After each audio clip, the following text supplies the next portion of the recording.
hapon po sa inyong lahat. So ayan, Sabado ng tanghaling tapat. Maganda ang panahon, mainit-init. So swing yung dalawa kong anak adyan. Oh, ayan. So ganda talaga pag ito yung ate Ashley ko. Ayan oh.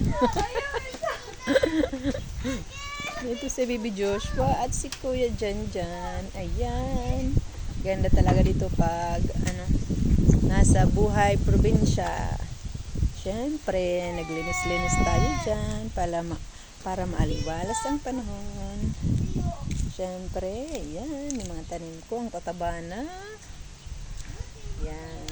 At meron din tayo doon, tinanim na. Yun yung swimming pool ginamit namin kanina, naligo yung mga bata. Doon nagtanim kami ng kangkong para meron tayong gulayin. So, yan, naglinis na tayo.